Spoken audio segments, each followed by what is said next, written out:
রাত গড়িয়ে ভোর, সবার চোখে মুখে ক্লান্তির ছাপ। তবুও অপেক্ষা। অবশেষে এলো মহেন্দ্রক্ষণ।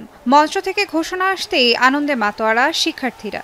এ দৃশ্য চট্টগ্রাম বিশ্ববিদ্যালয়ের কেন্দ্রীয় ছাত্র সংসদ নির্বাচনের ফলাফল ঘোষণার। দীর্ঘ ৩৫ বছর পর বুধবার অনুষ্ঠিত হয় চট্টগ্রাম বিশ্ববিদ্যালয়ের কেন্দ্রীয় ছাত্র সংসদ নির্বাচন। শিক্ষার্থীদের বাঁধভাঙা উচ্ছ্বাসে যেন তাদের আকাঙ্ক্ষা পূরণের প্রতিফলন।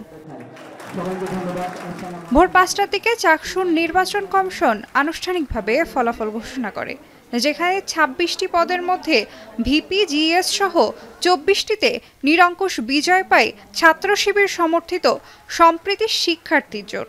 বাকি দুটির মধ্যে এজিএস পদে ছাত্রদল এবং সহ খেলাধুলা ও ক্রীড়া সম্পাদক পদে বিনির্মাণ ঐক্য প্যানেলের প্রার্থী জয় হন। ভিপি পদে শিবির সমর্থিত ইব্রাহিম হোসেন রনি পান ৭,৯৮৩ ভোট। ছাত্র শিবিরের জিএস প্রার্থী সাইদ বিন হাবিব পেয়েছেন ৮,০৩১ ভোট। আর ছাত্রদলের এজিএস প্রার্থী সাফায়েত হোসেন পেয়েছেন ২,৬৩৯ ভোট। চাকসুর সভাপতি হলেন উপাচার্য মহোদয়, আর চাকসুর ভাইস প্রেসিডেন্ট পদে যিনি নির্বাচিত হয়েছেন, এই শিক্ষার্থীদের ভালোবাসায় যে এই পদে অলংকৃত হবেন তার নাম আমি ঘোষণা করছি। তিনি ৭,৯৮৩ ভোট পেয়ে মোহাম্মদ ইব্রাহিম হোসেন।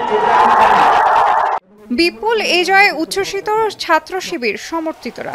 এ সময় তারা স্লোগান আর আনন্দ মিছিলে মেতে ওঠে। কয়েকটি প্যানেলে ছোটখাটো কিছু অভিযোগ থাকলেও শিক্ষার্থীদের স্বতঃস্ফূর্ত অংশগ্রহণ ও উচ্ছ্বাসে চাকসু নির্বাচন বহুদিন পর প্রাণ ফিরিয়ে এনেছে চট্টগ্রাম বিশ্ববিদ্যালয়ের ক্যাম্পাসে। অতসী কর্মকার, এখন। ৪ গুণ শক্তিশালী এনজাইম ও অধিক ফেনা সমৃদ্ধ অরিক সিলভার ওয়াশ মাত্র ৭০ টাকায়।